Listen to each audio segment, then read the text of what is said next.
تاجیکستان، سرزمینی که طنین شعر فردوسی و مولانا در کوچه هایش جاری است. کشوری که زبان، فرهنگ و تاریخش همچون ایران ریشه در میراث مشترک پارسی دارد. سرزمینی که کوههای سر به فلک کشیده‌اش قصه گوی تاریخ کهن این دیار است و مردمانش همچون ایرانیان با شعر و ادب انس دیرینه دارند. خیابانهای دوشنبه یادآور اصفهان و شیراز است و روح خراسان بزرگ هنوز در معماری و سبک زندگی این سرزمین جریان دارد.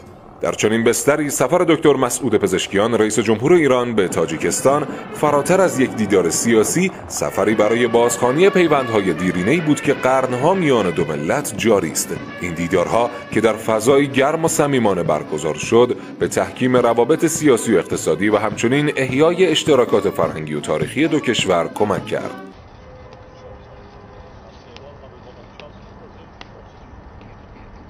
بیاین مبلغ‌زاری میکنین نمیکنین همچون خانه اقتان بیاین. من اولین شده روادید را بیکار کردم.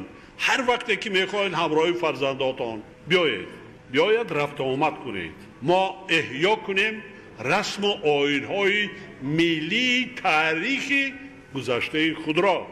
این دعوت دست جمعی مردم ایران توسط امام علی رحمان به تاجیکستان بود. دعوتی با طعم دوستی. دکتر پزشکیان و هیئت ایرانی در تاجیکستان مهمان امام علی رحمان رئیس جمهور این کشور بودند. دیداری که نه تنها نشانه از روابط نزدیک دو کشور بود، بلکه مهر تأییدی بر دوستی دیرینه‌ای شد که در زبان و فرهنگ مردم دو کشور موج میزند. این دیدار با گفتگوهای گرم و صمیمانه همراه بود و نتیجه آن امضای 23 سند همکاری در زمینه‌های مختلف شد.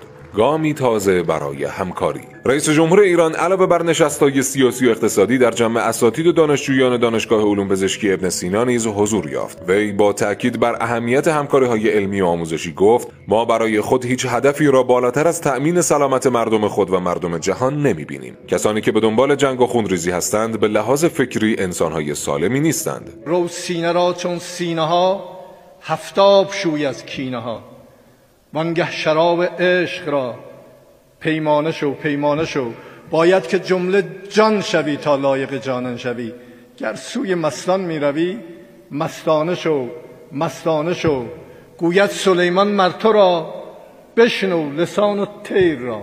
دامی مرغ از تو رمد رو لانه شو. دیدار رئیس جمهور ایران با ایرانیان مقیم تاجیکستان یکی دیگر از بخش‌های مهم این سفر بود. او حضور ایرانیان در این کشور را نقطه اتکایی برای توسعه تعاملات دانست و گفت: شما ایرانیان مقیم اینجا سرمایه‌ای ارزشمند برای ما هستید. امیدوارم ارتباطات شما با داخل ایران بیش از پیش تسهیل و تقویت شود. ما نیز برای گسترش همکاری‌ها در تاجیکستان از نظرات و تجربیات شما بهره خواهیم برد.